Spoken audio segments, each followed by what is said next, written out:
4 years ago, Ana Maria Diniz stood on this very stage to accept Educando's prestigious Education Leadership Award. Simply put, she is an inspiration. The World Economic Forum has identified Ana Maria as a global leader for tomorrow. She was honored with a medal for cultural merit by the Secretary of Culture of Brazil under President Fernando Henrique Cardoso. She is a founder and board member of Todos pela Educação. She is director at GAIEC and Instituto Peninsula.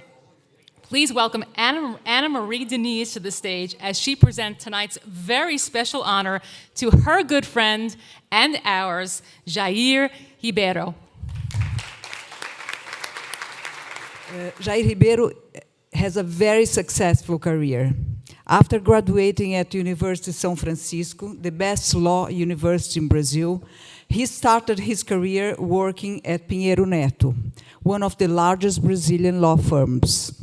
He also has an LLM degree at Berkeley University and a business degree also at FAP, Fundação Armando Álvares Penteado. In 1988, he was one of the first to create an investment bank in Brazil. He founded Banco Patrimônio in a joint venture with Salomon Brothers. 10 years later, he sold it to Chase Manhattan Bank and remained its president for one more year. Then he moved to New York to manage the international equities area at JP Morgan until 2003. Jair is a seeker, always looking for new opportunities for business. In 2006, during a spiritual trip to India, he decided to found CPM Braxis Trading, and he was the CEO there from 2006 to 2009. But Jair has always been much more than an entrepreneur and a good manager. He has a thirst for knowledge, and is a very determined man, ready to promote positive transformation in the world. In 2009, Jair created a new model of informal education called the House of Knowledge, a Casa do Saber. There, to learn is an experience. The ambience, the networking counts as much as the content. That's why it is a great success. More than 50,000 students have been studying there.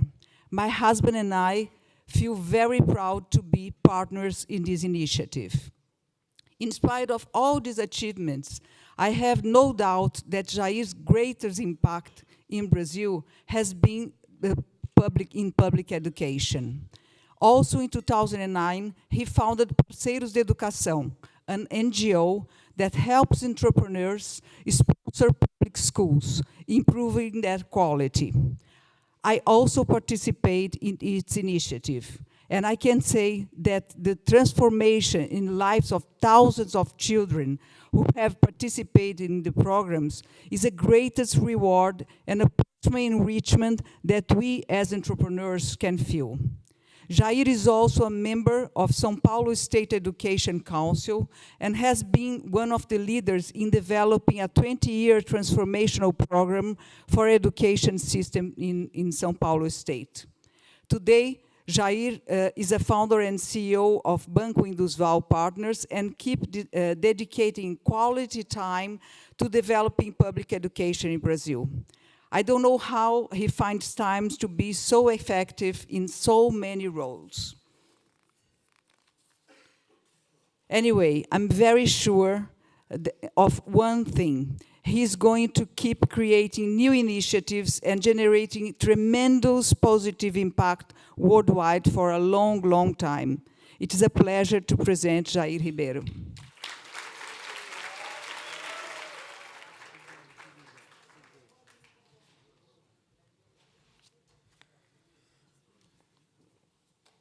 I should use my glasses, but I'll try without. But thanks, Ana, for the kind words. I mean, Ana and I go a long way. We're partners in many crimes together. Thanks, Educando, for this recognition. And actually, Thanks, thank you, all my friends that came over. Actually, my parents are also here, Blanca. It's great to have them here.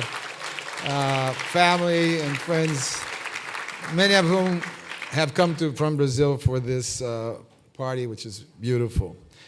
And I actually take this award really on behalf of the team of Parceiros and on the members of our board, which is actually quite active. Really, I could begin this talk by detailing the challenges that we face in Brazil in terms of education. For years, actually, I have been, to a degree, incensed, appalled, and even outraged, actually, with the quality of information and with the fact that we Brazilians have not, really in our history, prioritized education as we should have. However, despite all these challenges, and trust me, I'm really not being naive here tonight, I actually am quite optimistic that in Brazil today, we are living probably first time in our history, a real chance to hit an inflection point, and a reversible inflection point, to significantly improve the quality of public education, of our public education. And I'll try to explain you why. Well, first, there was a silent revolution the last 30 years in Brazil, where a selected team of educators, led by people like Maria Helena Guimarães, Guilmar Melo, Rosa Neubauer, and I just named these because as representatives of a generation of educators that have dedicated their lives actually to the issue of education. And what has happened in the last 30 years in Brazil is that we have universalized, they have led the effort to universalize this education in the country. I mean, only 30 decades ago, we had a little more than 50% of kids aging between 6 and 14 in schools. Today, we have over 98% of these kids in school. So this is a tremendous effort that rarely has seen in history of other countries. I mean, we started late. That's the issue. We should have done that probably 100 years ago. But nevertheless, we did this in the last 30 years that the universalization happened. What has happened, though, is that you have volume coming in and the quality actually not following the same increase in volume.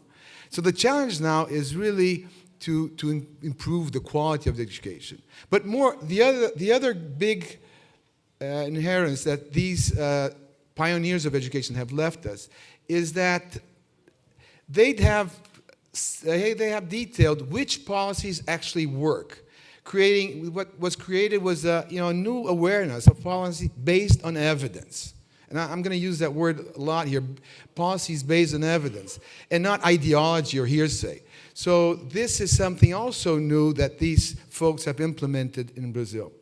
And the second reason why I really do very optimistic about this fact of the historical inflection point is that finally the Brazilian civil society has come to terms that education cannot be delegated to the government, and that the civil society has actually taken the helm, embraced the cause heads on. And not only this happened in São Paulo, as we'll talk a little bit, but also in 13 of the 27 states of the Federation, but more will come. And my view is that us, from the private sector, we have actually two basic missions. One is actually supporting the public sector, because it's really the public sector that's doing the hard work. They are the ones that are going to school, teaching, and they're the ones that are managing this universe. Us as private sector, what we can do is support them, and support them in really adopting evidence-based policies. The second thing that we should do is that, considering that education program requires a long time span to flourish, and a typical political term goes from 4 to 8 years, we must make sure that there is continuity in the execution of these evidence-based policies. I mean, government might change, but good policies must remain intact. Actually, if you look at the history of education in countries like Brazil, and I bet in Mexico too, the big issue is that we never had continuity. Another government comes in, they change everything, and that's what we, private sector, have to remain alert to provide this sort of continuity. So, but let's go back to 2004 to really make my case here. I then had closed the business cycle. I had took a sabbatical year.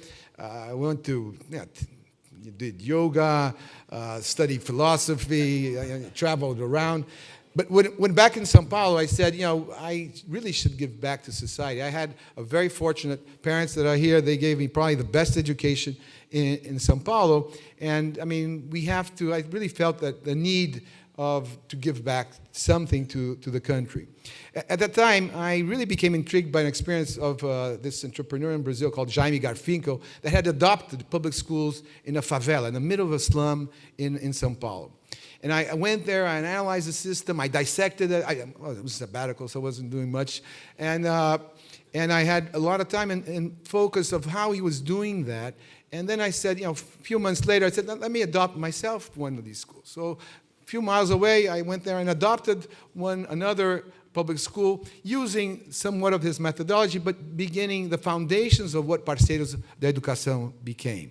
A few months later, I called Ana and said, Ana, I'm adopting a school. Why don't you adopt a school also? So, and she agreed to that. And again, we had two people now adopting public schools in São Paulo. Then I called another friend, and people wouldn't take my calls anymore.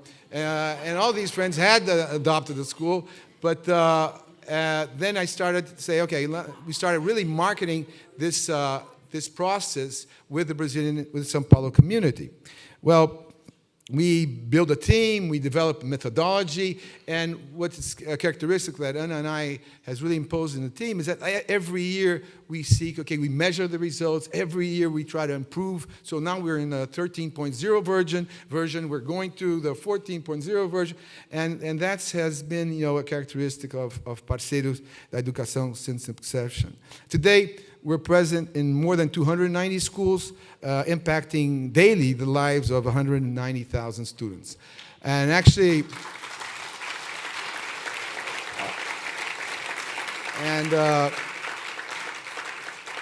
and one of the big issues that we have had in Brazil definitely is math and science. So we really have embraced Educando and STEM in our schools, especially in the full-day schools, and has made a huge difference to this process. I won't go through how Parceiros is.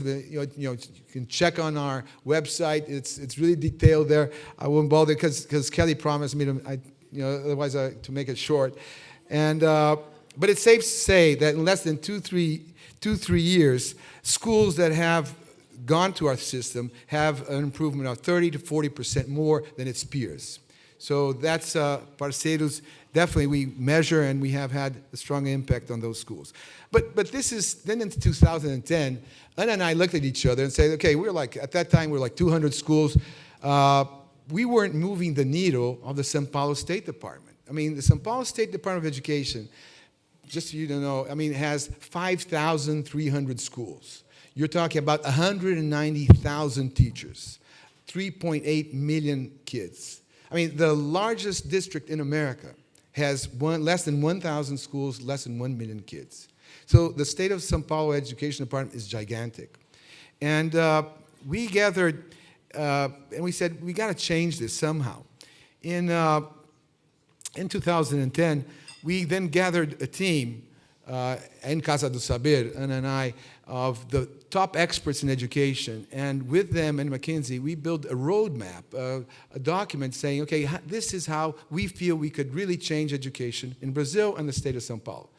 We then, the new governor was elected at that time. We went to the new Secretary of Education and said, here's the roadmap. This is what, and fortunately enough, he was really open to that idea. And then we started working with him and the new Secretary of Educação of São Paulo to developing a 20-year plan for São Paulo. We hired McKinsey. We put together all the large organizations supported that. You're talking about Bradesco, Peninsula, Natura, Itaú. I mean, every large organization in Brazil, actually for the first time, working together in one big project in supporting a 20-year project with a very, very ambitious vision. I mean, at that time, not to be São Paulo the best system in Brazil. At that time, we were like third or fourth, but to be São Paulo one of the top 25 systems in the world. And that's, we also decided to use our schools of Parceiros as testing grounds for the new improvements of the system as a whole. Well, 4 years later, after many ups and downs, São Paulo actually became the #1 in the national index of all cycles, elementary, middle school, and high school. And in just 4 years, we were able to be, again, the best in Brazil. But still, our goal wasn't achieved. We still have some time to go to achieve to be the top 25 in the world. Fast forwarding to today, the program is actually stronger than ever with the recent nomination of a young and promising new leader in the Secretaria who fully embraced the policy. So at that time, I mean, what the lessons learned in this process is that we actually, the Sociedade Civil, after many changes in the department, after many changes in personnel, we were helpful, or we were really instrumental in promoting the continuity of the program as a whole. Another historic mark in Brazil today, led by Todos pela Educação, it's equivalent to your Mexican Mexicanos Primeros, which I follow in a tweet, actually, and I really enjoy it. And where, again, the best educators in Brazil, together with all the large organizations, put together one single program to all candidates, presidential candidates. Again, this is the first time in Brazil that there's a union of all these organizations in putting one state, one say, one plan to all presidential candidates and to 13 governors. And I'm really happy to participate in this effort. Again, the Brazilian society has finally come to terms of working together in unison to impact public policy. That's why I'm really optimistic that we experience an inflection point in Brazil today. What we require now is definitely resilience, union, and again, continuity in advance these efforts. And here, I'm taking this opportunity, and I thus invoke all brasileiros around to fully embrace this cause, to join Parceiros, Peninsula, Worldfund, Educando now, or other similar organizations to actually make a difference. You'll see how gratifying that is overall. And if all of us work together, actually we can ensure the continuity of these proven policies so that in less than a generation, we can actually transform the lives of millions of kids in Brazil. And together, I think we really can change the world. Thank you very much.